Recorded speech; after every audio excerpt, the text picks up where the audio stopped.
Friday, December 9th. Welcome to NYJ Ground Crew. It is episode 8.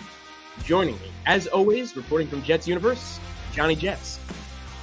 Hello, Jets Universe. Johnny, we've got an exciting one today. Why? Well, we always do, but why this one in particular? It's our first guest, man. We have somebody joining us today. He's got his own show. He's been doing it a number of years. He's going to school us a little bit, tell us what's going on. We are very excited to have him on. I'm going to bring him on in just a second. Actually, let's bring him on now. Let's add him to the stream. Here he is. You can see his little moniker right there. His name is Vinny Cervetta, and he's got his own show called Vinny and the Jets. I'm a subscriber. I'm a big fan. I love what he does. Vinny, welcome to the show. Aaron, Johnny, thanks again for having me. Appreciate it. Absolutely, man. Welcome. You are now part of the ground. Welcome, Vinny. We're going to get you a vest. We're going to get you some of those little light sticks. We're going to be getting the Jets off the tarmac, man. So you got the Thomas Jones jersey on. You got the Yankees hat. Aaron Judge, 9 years. He's coming back, $360 million. We're excited. And you got a lot of Jets paraphernalia behind you. Tell us a little bit about yourself. I am a diehard New York sports fan. Probably, I think the only exception to that is basketball. But Yankees, Rangers, and obviously the New York Jets. So, well, go ahead. Go ahead, please.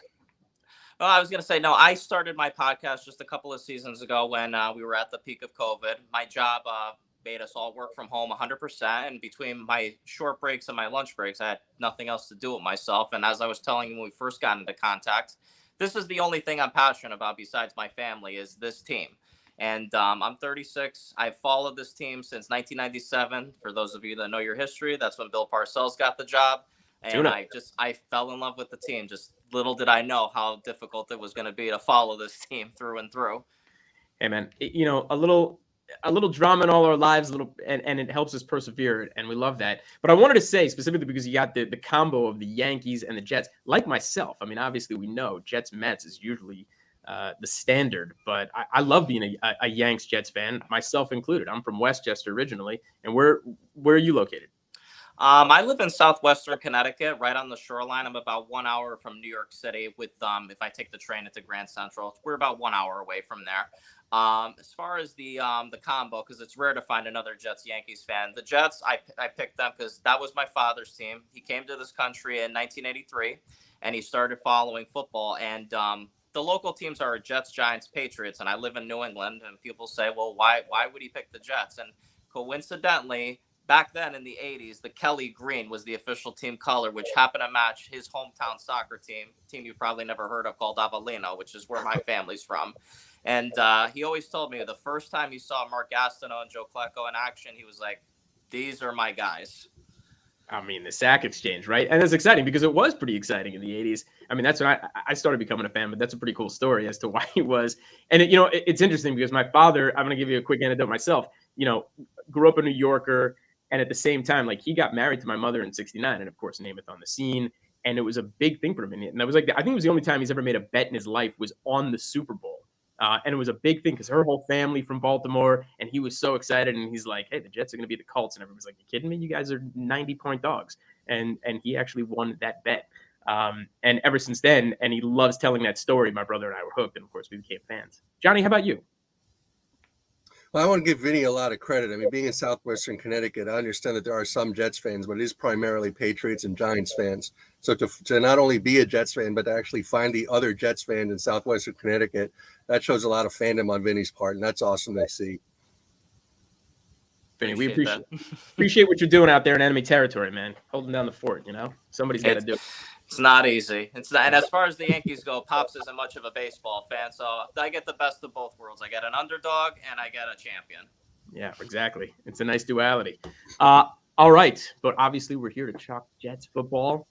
Big, exciting game coming up this Sunday, so we got to get to it. Now, of course, Mike White, the popular go-to conversation piece, but we're going to start with something a little different today, like we always do.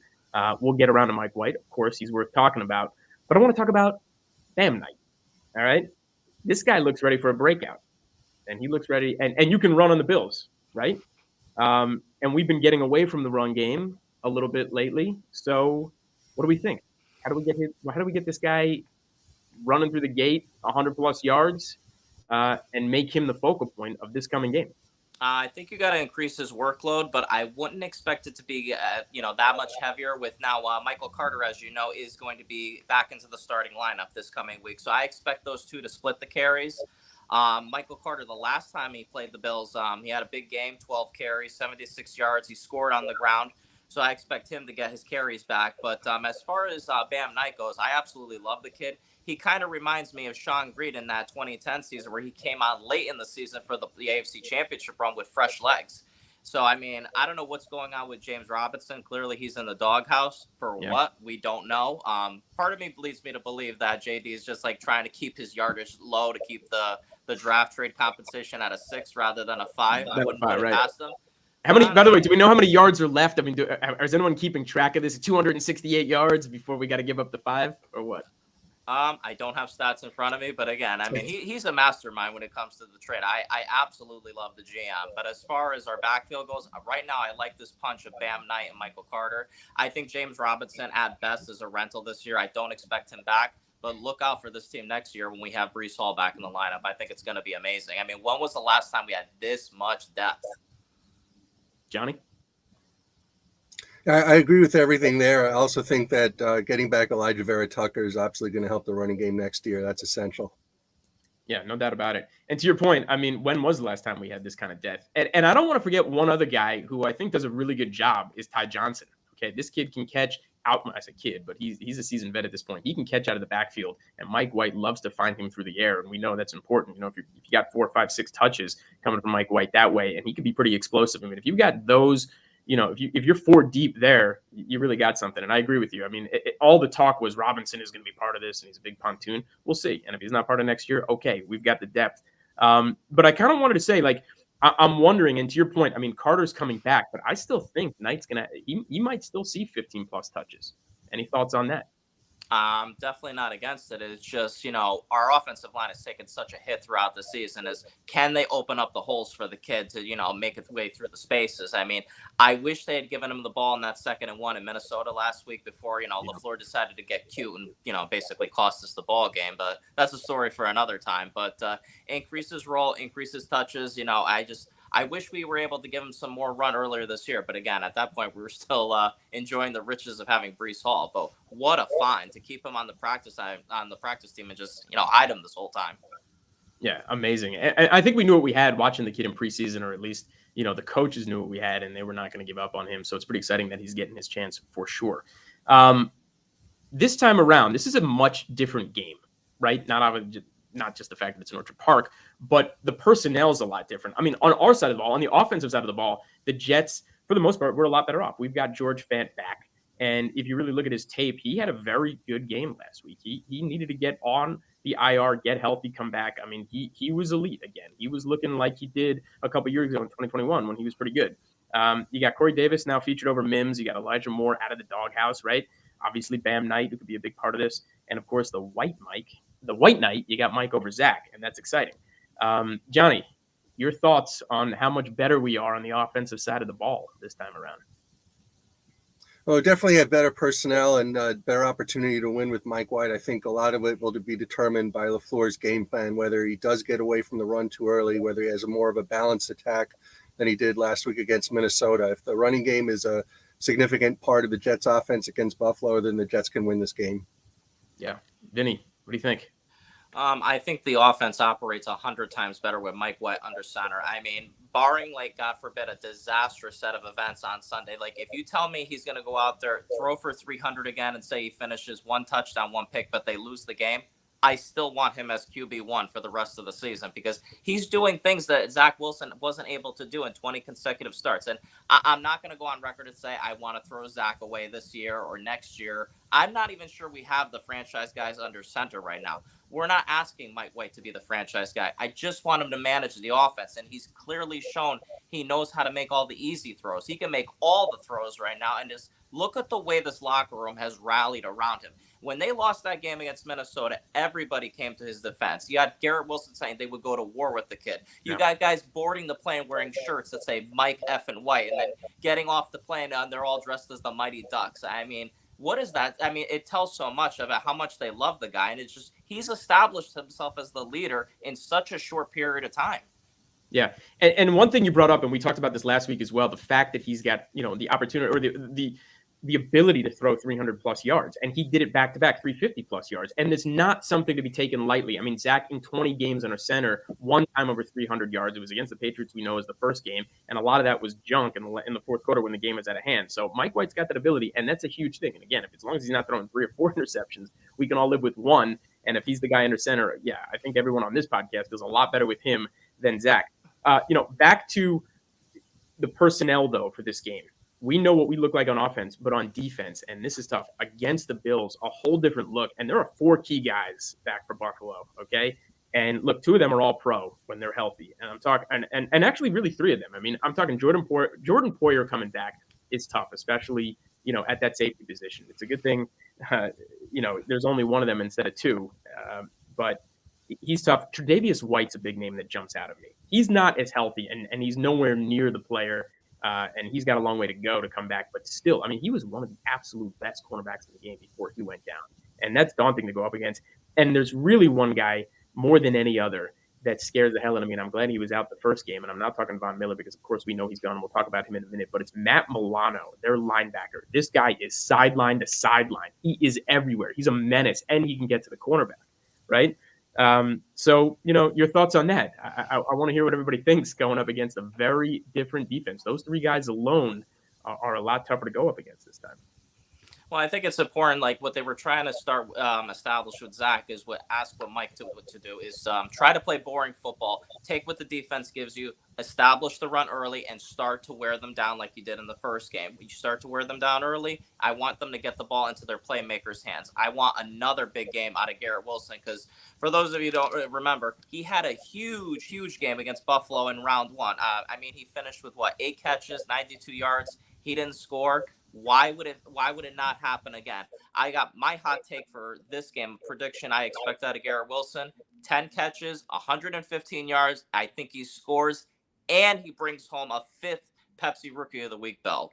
Man, how awesome would that be if he's bringing home the 5th belt, which everybody loves, by the way. I mean, Jets Twitter all excited about Pepsi Rookie of the Week belts.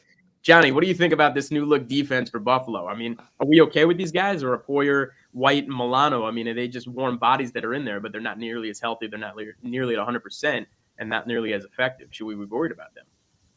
I say bring it on. I agree with Vinny. Give what the defense presents to you and allows you to exploit.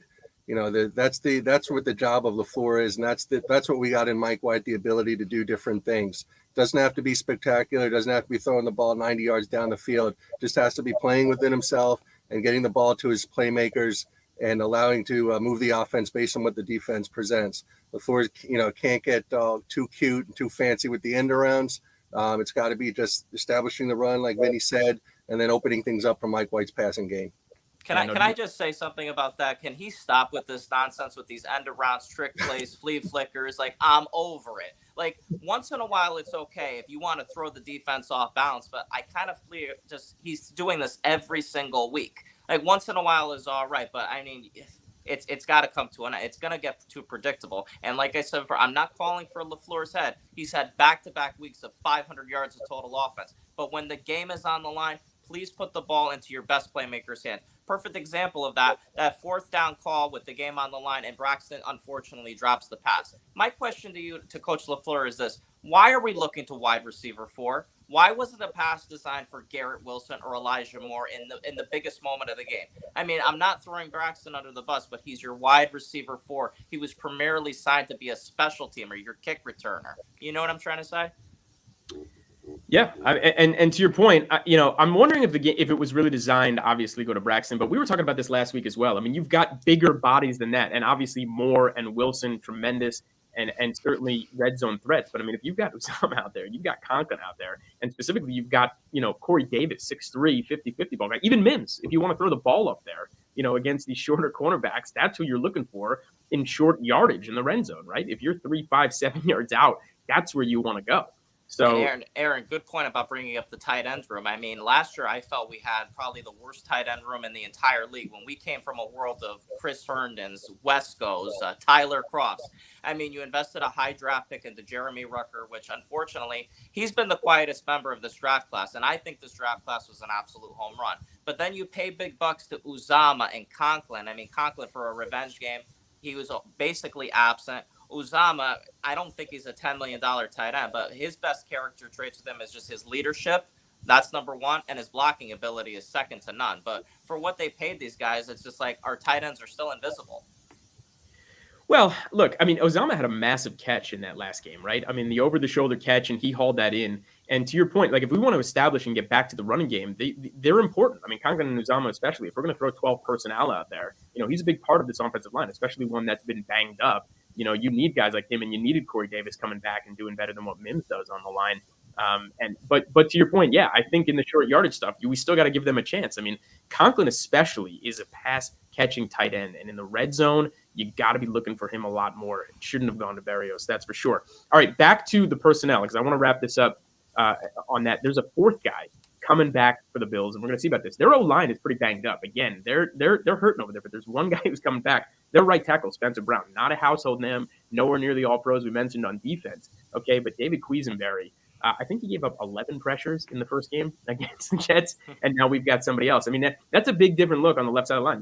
You got JFF, you got Jermaine Johnson, and obviously Huff, who's tremendous now on third down. They're going up against a different guy on the right tackle. And it's important because you've got to contain Allen, and then you got to put pressure on him and just make him miss even a little bit. And that was big in the first game, and it led to those 2 interceptions. I mean, are we going to have the same kind of success this time around? Who wants to go first, Johnny or me? Well, the Jets defense is better show up from the starting gun in this game. I mean, it's been 3 games in a row: the second Patriots game, the Bears game, and the Vikings game, where the Jets defense started off slow and allowed drives and points by the other team, especially against the other team's run offense. And specifically in the second half, the Jets defense allowed that long final touchdown drive by the Vikings, which was ultimately the difference in the score of the game. All the talk has been, or most of the talk has been, about the Jets offense and Mike White and so forth. But the spotlight's really also got to be on the Jets defense. And I feel this really is the key to this game this Sunday, as to whether the Jets will defeat the Bills or not, is whether the Jets defense will show up and play 60 minutes of Jets football, or whether they're going to take off breaks like they've done the last several weeks. Big thing is going to be disruption on the front 7, especially on that front defensive line. If we can get a big game out of Quinton Williams, JFM, Nathan Shepard, and big thing too, avoid the stupid penalties and the late hits, because they're going to be looking for that. If Josh Allen can't kill you with his arm, he's going to kill you on the ground with his legs. So we got to have our 2 guys on the edge, be able to bend the line there between Jermaine Johnson, Bryce Huff, who Bryce Huff I think needs to get paid. That's a conversation for another day. But Carl Lawson, I mean, you're paying this guy $15 million a year, and the thing that got his name out there was he was leading the league in Cincinnati with quarterback hits, and that's fine and well, but quarterback hits aren't going to do it. And for a big body quarterback like Josh Allen, we need sacks. And in the last meeting with Buffalo, we were able to generate 5 sacks between 6 different players. You had a couple half sacks there in between. And that's how they were able to beat these guys. You make him make him have bad decisions early in the game. He threw 2 interceptions. He didn't have a touchdown pass. Yeah, that's big. No doubt about it. And obviously the last guy that they are missing, not somebody who's coming back, but Von Miller out. How big is this for us? I think it's huge. I mean, that's their captain. That's the leader of the defense right there. And, I mean, I feel bad for the guy. You never want to hear about somebody getting hurt, but good for him that he got paid beforehand. But if they're going to have somebody in there to take his spot, I mean, attack the middle early. And that's why I said if you want to open up the pass, establish the run early and start running it down their throat. If they can't stop it, keep force-feeding the rock. Johnny, how excited are you not to see Von on the other side of that field this Sunday? Well, Von Miller's a Hall of Fame player, so the fact that he's not playing, it's certainly not a bad thing. That said, in the first game against the Bills, he was generally contained. He did have that one sack on Zach Wilson during that game, but otherwise, he wasn't a significant factor. Yeah, I want to say this, and the reason I brought him up, and of course, we all love the sound of our own voice, so I'm gonna throw this out there about him. I think in a vacuum, it's not as big of a Jets advantage as we might imagine, or a Bills disadvantage not having him from the game. But in the fourth quarter, that's where he would show up. And it happened again. It was late in the game when he got to Zach, and that's kind of the big thing. I mean, if the game's tight, right? If we're within 3 points, not having him on the field in the fourth quarter is a massive advantage to the Jets. But I think just the start of the game and the idea that he's not there as part of it is not this end all be all like, oh wow, without Von Miller, we've got this chance. Well, we've got a chance anyway, right? We know we've got the horses to go out there and beat these guys, and we know what we're up against. But yeah, I mean, it's certainly great that he's not on the field. And to your point, Johnny, he is a Hall of Famer. He'll put that jacket on someday. But if the game's tight and in the fourth quarter and he's not making that big play, that's going to be a big difference for us for sure. All right, I want to play a few games here ourselves. We're going to talk about this. Vinny, you actually jumped on one of them talking about Garrett, but we're going to come back to it anyway. And I'm going to start with that. Most yardage and why? Corey Davis, Elijah Moore, Garrett Wilson. Vinny, let's go back to you. You actually got me to answer earlier in the show, but easy answer for me. Garrett Wilson all day long. Johnny? Garrett Wilson. If it's not Garrett Wilson, then there's a problem. Yeah. I mean, and again, Tre'Davious White is back. I don't know how healthy this guy is. He is a true shutdown guy. He's the one who's going to be on him for sure. I'm going to throw this out there, and I'm not even doing it just because I want to be contrarian. I really believe this. This is Elijah Moore's game, guys. I'm telling you. It's 90+. There's a touchdown waiting in there. He is ready to do something.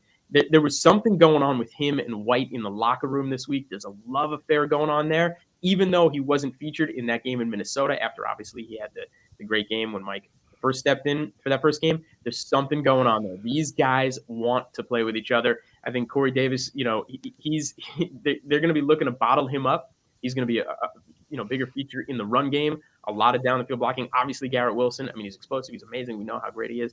But I think Elijah, something about it. I think he's our guy this week. Okay, here's one for you. Let's see if you know. Bigger dogs now or then, meaning this week, and I'm going to tell you what it is. We're 10-point dogs for the Bills game this week. I don't know if you remember back in week 9, but were we bigger underdogs this week, or was it week 9? Week 9. Johnny? I believe it was less than 10 last time. Less than 10. So I think it started at 10.5, and by the time the game went off in week 9, it was 12.5. And that's a sizable amount, right? So, yeah, I mean, a little bit more respect for Mike White than Zach Wilson this time around at only 10. And let's talk about that for a second. How much of that do you think is the fact that it's going to be raining and possibly snowing on Sunday in Buffalo? I think that affects the over-under, which I think was, 43? Or, I mean, it might have been actually under 40 this time around. That I'm not sure. Might result in less of a gap in the final score between the two teams. Vinny, what do we think? I mean, are we still seeing some disrespect at 10? I think so. I mean, until the Jets actually establish themselves and, I think, clinch a playoff berth by the end of the season. I mean, these big point spreads are going to still come out because a lot of people see us as just a fugazi team. I mean, we've started 3 different quarterbacks this year. Yeah. I mean, what team is going to show up? Going back to what you were saying earlier, I think we're the best fourth quarter team in football, and stats show that. Yeah, no doubt about it. I mean, you're right, and the stats really popped up in the Minnesota game last week. No doubt about that, and we are a great fourth quarter team. Okay. I just want to add that I do think that the 10-point underdog that the Jets are installed by Vegas against the Bills this Sunday at Orchard Park is definitely a sign of disrespect for the New York Jets. This is really a put up or shut up game for the New York Jets. The Jets are going to be a playoff contender. The Jets are going to make a run in the playoffs. The Jets are going to be in the AFC Championship. And if we dare to dream the Jets are going to win the Super Bowl, then they have to win this game against the Buffalo Bills this Sunday. And if they're going to beat the Buffalo Bills this Sunday, that means that they are a viable contender to beat the Buffalo Bills this Sunday. So if they're coming in as a 10-point underdog, that means that Vegas thinks that in no way are they any of those things, that they are a pretender, not a contender. Huge sign of disrespect for the New York Jets. I also read online, just to piggyback off that, if we do win this game, God willing, our playoff chances increase to 85%. It's a great point and a very good percentage to bring up. All right, last part of this game. 2 guys who were much maligned at the start of the season. In fact, their PFF was horrible the first 3 games of the season. Then they righted the ship, and they've been a big part of the defense. But last week against the Vikings, not quite so good. I'm talking about LaMarcus Joyner and our boy Whitehead in the secondary. Who has the bigger bounce back game this week? Which of them does a lot better in their position? Tough call out there. I'm gonna lean more towards Whitehead because I mean Joyner he's hot and he's cold sometimes. It depends. Like he'll have a game where he has a couple picks, and then he'll have a game where he gets absolutely torched. I mean, in the first Buffalo game, Whitehead, or last week I should say, Whitehead had 8 tackles, 3 with the assist. Joyner only had 3, 1 assist. I think we need to see some more turnovers from these guys. And unfortunately, most of the game when you had, arguably the best receiver in the league in Justin Jefferson, most of the time they were asking one of these safeties to shade over the corner, whether it was DJ Reed or Sauce, just to keep continuing to play contain on him. And they did a heck of a job. They held Jefferson under 50 yards, which that's rare in and of itself as it is. But I think I would look for Whitehead because I love when Whitehead lands the hit stick. I mean, this is the guy that's bringing the wood. That's why they signed him here. No doubt. Johnny? I'll also go with Whitehead, but I think the biggest bounce back that needs to be seen is from LaFleur. And I'm glad you brought him up, and let's talk about him for a minute because, yeah, I mean, he to your point, Vinny, and you said it, and we've talked about it before too. I mean, you talk about getting predictable, even on like it's so interesting because you're running out these trick plays, but they're getting predictable, right? I mean, there's only so much that it works, and it's fine to bring it in, and it's exciting, and if you're doing it at the right time of the game. But the Barrios end around, especially in the Vikings game, everybody was looking for it at that point, and it's just. You don't want to get too cute. You don't need to get too cute. I mean, you're 3 of 15 on third down. And that's been one of the worst. We are one of the worst teams. We are literally, bottom 3 in the league on third downs on the offensive side of the ball. How do we fix that? What's LaFleur got to do to make this a lot better? I don't even think it's so much LaFleur. I think Saleh needs to have a bigger say with this offense because when he took this job, and he is more of a defensive-minded coach, I get that. But even so, the coach that we were bringing in here was supposed to be that CEO that was going to oversee offense, defense, special teams. I mean, I would love to know who had the final call on that 4th down call in the first half against Minnesota last week. You're on your side of the field, and they literally gift wrapped Minnesota an extra 3 points. It was blatantly unnecessary. Then late in the game, it was 4th down. You're down by 8 points, and rather than go for it, knowing you need to get to 8, they opted for a field goal, and then you got to get the ball back. And it's just like, who's making these calls at the end of it? Is it LaFleur or is it Saleh? I don't know. But, I mean, a time and a place for everything. Yeah. Yeah, LaFleur's got to stop passing on 1st and 2nd down as much as he does. That's really putting the Jets in a hole on 3rd down, and that's been a big problem all season. Yeah. Got to get that running game established. Got to get it established better for sure. Okay. Interesting news this week with Max Mitchell. I mean, I bring him up not just to talk about, who should have been a backup right tackle to begin with, and he was thrust in and he did a decent job. But kind of 2 things going on here that jump out with me. Number one is, wow, we've had back-to-back guys, Vinny Curry last year and now Max Mitchell this year with blood clots. I mean, pretty astounding. But I think the way it was handled from the Jets organization, again, and this is what I've been giving credit, and Johnny's been listening to me for 8 episodes now, to Saleh. I think he's done an amazing job, JD included, of quelling the drama. And really, at the beginning of all of this, everybody wanted to create drama. You saw it on Twitter. You saw it on the articles. You see it around the Jets, especially because it's the New York media. You want to talk about it. Oh, he was benched, and then it had to be doing something with the benching. And everybody for 2 days before we found out what was really going on with this kid was he's got a problem, and he's in the doghouse, and he's done for the year, and this can't be, it's a non-football related injury and all of that. But, I feel for him and all of that. But, I mean, Vinny, I want to hear your thoughts on this because, Johnny's had to listen to me talk about it. What do you think, or how do you think Saleh's done for the year in quelling the drama that usually follows us? I think he's handled it the right way, keeping everything in-house. I mean, for years, regardless of who our coach or GM was, you always heard these little leaks come out of Florham Park, and just you don't hear that anymore. And I think a lot of it also has to do with them getting Manish Mehta off the beat. That was a good thing. But keeping everything in-house. Just what happened with Max Mitchell, that's really, really unfortunate. I feel for the kid. I mean, the first game that they threw him out there, if I'm not mistaken, I think it was the Pittsburgh game, we're like, oh, man, we're going to put a 4th-round rookie with no experience out there. That kid held his own. I was so impressed. And now where are we at? We're down to our 5th string, 6th string right tackle.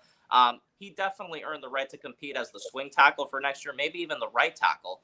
But I'm excited about going into next season with our line. Like, if I had to picture the line next year and everyone, God willing, is fully healthy, I think Dwayne Brown comes back because I don't think he's going to retire and leave $11 million on the table. We paid him. We put it in the contract. Yeah. So he's our left tackle. Left guard, I think, is Lincoln Tomlinson. I think you bring back McGovern. He's done a solid job. He's not that anchor center, but I expect him to be back. Right guard, I actually think they're going to insert Herbig. And Mhm. right tackle, I think, is AVT, who I call the Joe Klecko of the offensive line because he does it all. And then I Yeah, think just sorry, I was going to say, and Mekhi Becton, I think, could compete as a swing tackle as well. I don't think they're going to get rid of him. Go ahead, Johnny. yeah, thank you for the humor about Mekhi Becton. Mekhi Becton will be eating his fish and vegetables in his condo on Long Island until the end of time. He's never getting back on the field in the starting gate as a starter for the New York Jets. But I will want to add to what you said, Vinny. If you subtract Manish Mehta and add Connor J. Hughes, then you're just not going to get any kind of negative nuggets out of one Jets drive. That's a fact. Good point by Vinny. Yeah. And I'll bring it all the way back to Saleh again. Again, I just like the way he handled it. He got up there and he wasn't throwing this kid under the bus. He protects the players. And we've talked about this too in terms of the Zach Wilson and why he's banging the drum is, the idea is to get him back on the field. I still think it's important for the players to hear that, again, if it was them, if it was their career on the line, they would want to be hearing the same thing, even if no one believes it. And to not get up there and just talk about Max Mitchell or to quell the drama, because again, he knew there was going to be drama surrounding it. Hey, you took the kid out of the game. Fant came back in. Fant was coming back in at some point anyway. He's the starter for your right tackle. That was the whole plan, right? I mean, like, if he's going to be there and he's healthy, you want him in the game. Maybe he wasn't quite ready, so you put Mitchell there and you didn't thrust. But again, he looked good. He was healthy. But probably this coming game, he would have been our starting right tackle anyway. But again, good on Saleh, just not getting up there and feeding into the frenzy of what this all is and speculation. I mean, this is this kid's career. This is his kid's personal life. So it was really the dad who came out and said what happened to him. And yeah, I mean, I like Mitchell. And to your point, Vinny, I mean, yeah, the offensive line is deep. We are deep next year, including Becton coming back and maybe the swing tackle. And I love saying his name because I can just see the look on Johnny's face every time I do. All right, we got to bring this back to the man himself because he's the one who's worth talking about for sure. It's Mike White, right? I mean, we touched on him a little bit, but I don't know, man. There's so much more to talk about with this guy. I love the fact that he's a fifth-year guy. To me, that's a big year. And we've talked about this before as well. I don't think any quarterback, rookie or other, should be seeing the field in the first year. And most of these guys really don't show up in their careers, especially when they're young guys, when they first come in at 19, 20, 21 years old, until around year 4. Well, that was his last year. Now it's year 5. He is just on the tip of being in the prime of his career, in his age and where he's at. Is this really going to be his time to shine? Again, I mean, could he really be our starter going into next year? And what does he got to prove this game in particular because of how bad it was last year to get the monkey off his back? Who wants to take it? Well, I've spoken on this point, so I'll be brief. I mean, to me, Mike White is the future of this football team, but he's got to demonstrate that on the field. If the Jets lose this game, then the Jets ownership and administration has every opportunity to use that as an excuse to bench Mike White and put back Zach Wilson, and that would perhaps undermine your theory that Coach Saleh is just protecting the morale of his squad by saying that Zach Wilson's going to get on the field at some point in the season, as opposed to he's being ordered to get Zach Wilson back on the team. Mike White has every ability to win this football game. The Jets have every opportunity to win this football game. They've got to go out and do it.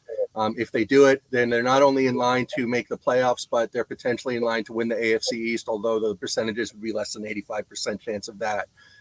If the Jets don't win this game, and if Mike White does not play well in the loss, then you could see Coach Saleh coming out after the game and saying that there's going to be a decision made during the week about who's going to be starting in the following week. I agree 100% with Johnny. I think this is a big game. It's a huge game and a big test for Mike White. You're going to be going into a very, very hostile environment in Buffalo. Everyone's going to be screaming for him to lose. An opportunity to for Buffalo to put a stranglehold on an AFC. So you could prevent that from happening. If you come out with the W, you got to come out firing.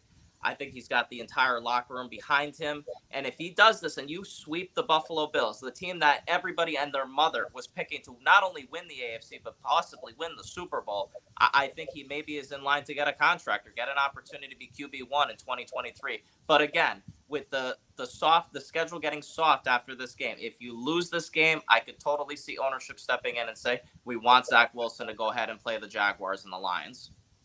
Yeah, because unfortunately, to your point, you see that all the time in the NFL. I mean, you saw what happened in Atlanta, right? I mean, obviously Mariota's benched now. Bring Ritter in, right? We're out of the playoff hunt, whatever. But even if we lose this game, no matter what, we are still in the thick of the playoffs. Zach is not the guy you want under helm to still be in the thick of the playoffs. Like, we've got to get down to that last game or two and be out of the hunt, in my opinion, to even see that kid back on the field. And I hope it doesn't happen, certainly. Yeah, and this And is I think what we wanted. there's a question at this point as to whether the Lions are actually a soft team. I mean, certainly if the Lions go out this Sunday and beat the Vikings, and they're going to come into MetLife Stadium next Sunday as no pushover, no walk in the park for the New York Jets. That's going to be a big game. If the Jets beat the Bills and the Lions beat the Vikings, it could get flexed. Vinny. We shall see. It's got a trap game written all over it. We obviously got to take care of our business against the Bills. We'll see. I could see it going either way. The Jaguar game, I think they're going to win. I want to say that confidently. You're getting the Jaguars on a short week. It's in MetLife Stadium. It's going to be cold. If they can't beat the Jaguars, they should not be in the playoff discussion, period. But as far as the Buffalo game, like I said, I don't think they're just playing for their playoff lives. I think they're playing for Mike White to be the long-term answer at quarterback for this team. Love the way you put that, because that's what we're talking about here. And you brought it up earlier. These players are pulling for this guy. You know, obviously Garrett Wilson went out on a ledge, said what he said, and he was saying it subtly before Mike White got installed, right? He was saying, hey, it starts in practice and we're not getting it done and things aren't quite right and we're protecting the wrong guy in Wilson. And all of a sudden White steps in and you see the success that Wilson is having in Garrett Wilson is having, obviously. But yeah, I mean, to your point, I mean, will these players show up for him? Will everybody elevate this guy? Will he have 300 plus yards again? And that's a big thing. And we want to know. One last thing, by the way, Detroit favored against Minnesota. Don't know if you know that. Interesting. Very interesting. So yeah, I mean, you're right. We got to take care of business this week, but it is worth looking ahead till next. All right, we're going to wrap this up. I got a couple questions from the audience here. Let's take it. Let's see what we got. Brandon, I got a quick question for Vinny, since he said he became a fan in 1997, which obviously was a turnaround year coming off the 4-28 Rich Kotite era and the 96 1-15 team. Bill Parcells turned that team around. They ended up 9-7. Obviously, there was that game against New England when Coach Parcells blew the clock management at the end, and that cost the Jets a victory. But Vinny, if you could talk about the final game of the year, that 97 season at Detroit, whichever team won the game made the playoffs, whichever team lost the game did not make the playoffs. There was obviously Neil O'Donnell and Coach Parcells did not like each other. I was at that game at the Silverdome. It was probably the best game that Neil O'Donnell played for the Jets that season and possibly in his Jets career. Coach Parcells benched him in the middle of the second quarter to put in the Ray Lucas package. Ray Lucas was an undrafted rookie free agent who had not played a snap at quarterback all year and then promptly threw an interception. And obviously the halfback option at the end of the game after that great O'Donnell throw down to the 2-yard line and Wayne Corbett was intercepted, and the Jets lost 13-10. In your first year as a Jets fan, your first official year as a Jets fan, which was a positive year, a winning year, a 9-7 year, where they were not 3-13, where they were not 1-15, you were nonetheless exposed to a tragic ending of the season. How did that affect you as a first-year big-time Jets fan in 1997? One word: pain.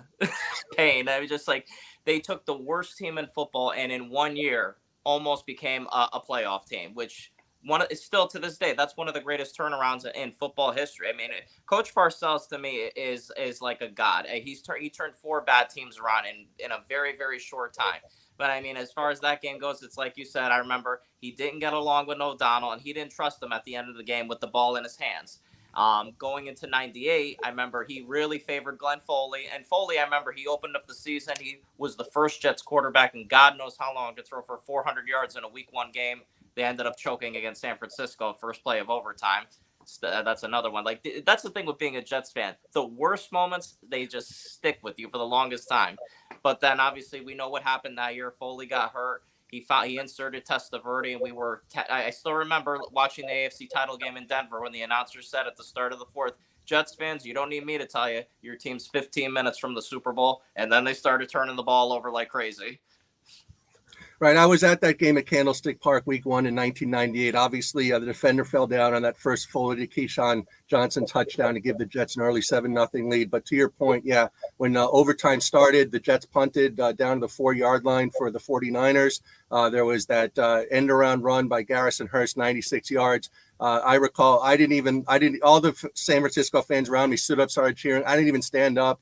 They came around me after the play. They were hitting me on the head, hitting me on the shoulder, saying, "We're going to see you in the playoffs. We're going to see you in the playoffs." And I just waited for the stadium to empty out and walked out. Obviously, the championship game, AFC championship game at Denver, up 10-0 at halftime. Obviously, being a Jets fan, you could only hope, even though Bob Wischusen on the halftime radio program said that there's no way that the Jets are going to not make the Super Bowl, but then Keith Byars fumbles several times, never fumbled in his life as an Eagle. Keyshawn Johnson mysteriously steps out of bounds 1 inch before the first down marker on a drive that could have led to points for the Jets. Horrible, horrible ending for the Jets, not just in 97 for you, year one, but also 98, year two, even in the playoffs in 98 in the AFC championship game, it nonetheless ended horribly.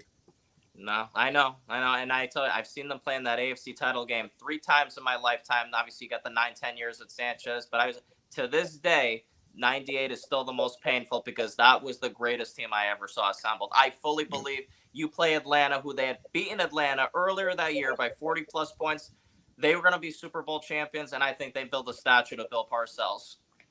Love this back and forth. Needed to see it. I'm glad. That was a great 5 minutes because it's like just self-loathing Jets fan on full display here, and every horrible memory just burned into the retina. Thanks for bringing it up. Brandon Williams asks, can the Braxton Berrios love affair continue even after the drop last week? Yeah, why the hell not? I give him a chance to redeem himself. Like I said, I'm not throwing him out the door. I just feel like they should have went to a more big time playmaker with the game on the line. You're Garrett Wilson, you're Elijah Moore, even you're Corey Davis. But again, Braxton Berrios, he's a good, solid wide receiver for. I primarily want to see him on kick return, do his thing, and set up good field position for the offense. Johnny? Yeah, Braxton Berrios should not be the featured player on the offense, but he is an essential part of the offense. He gives them a wrinkle. I would cut down on the end arounds, but once in a while, it's not bad. Yeah, no, I love him, man. He's a glue guy. I think he's great. I love the pregame outfits. I love the things that he says. I think he's got a great presence on social media. He's the right kind of guy for the new, like this age of the Jets and here in 2023. I'm at 2022, so heading into 2023. I'm a big Berrios fan. The love affair absolutely continues, and he produces on the field. He's a very good punt returner. And yeah, I mean, he is a good fourth option. So yeah, love affair. When you say the words Braxton Berrios and love affair, you certainly cannot knock the guy at all. He's a winner. Yeah, he is, for sure. On and off the field. All right, Paul Varadian wants to know, James Robinson, 55-plus rushing yards this week. That's a question mark. He must have money on this guy. He must if he's throwing a couple bucks down, is he going to hit the over on 55-plus rushing yards? You've got Carter back. Bam Knight's obviously stepping up. Is Robinson going to be featured? I mean, as we know, and you mentioned Vinny earlier in the year, especially in that last drive against the Bills, it was a lot of 1-2 punch on Carter Robinson. That's where he had his most success. And you can run on this Bills team. Are we going to see Robinson with 55-plus yards? Is he going to be even featured in this game, or does he have 3 or 4 touches? I wouldn't rule out an appearance, but I wouldn't bet on huge production. I think it's self-explanatory there.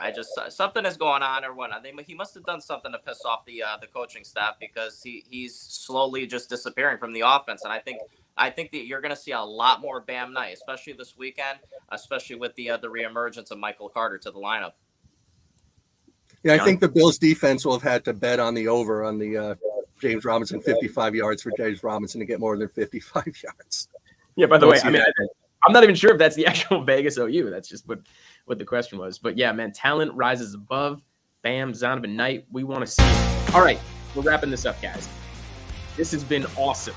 Let's see less than 55 passes by the Jets this weekend. How about that? Yeah, right. That would be nice.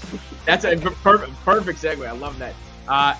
Vinny and the Jets, you got your own show.